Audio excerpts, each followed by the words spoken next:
que beaucoup confondent l'Ancien Testament avec la Torah. Donc, est-ce que vous pouvez expliquer que l'Ancien Testament n'est pas vraiment la Torah, c'est pas les mêmes livres en fait, hein. Non, parce que quand les chrétiens parlent de l'Ancien Testament, ils font surtout allusion à ce qu'on appelle toute la partie prophétique, etc., etc. Et quand nous, on parle de la Torah de Moshe, les 5 premiers livres de la Torah, c'est-à-dire depuis la création du monde jusqu'à la mort de Moshe. Il termine les 5 livres de la Torah.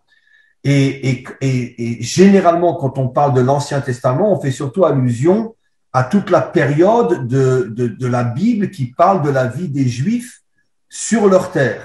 Mhm. Voilà, l'époque des rois, l'époque des prophètes, etc.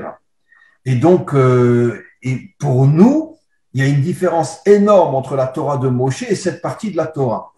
D'abord parce que dans cette partie de la Torah, il n'y a pas de loi. Toutes les lois sont dans les 5 livres de la Torah de Moshe. Mhm. Et puis, c'est pas du tout le même niveau. La Torah de Moshe a un niveau infiniment plus haut que ce que eux appellent l'autre partie de la Bible, que eux appellent, encore une fois, l'Ancien Testament. Voilà.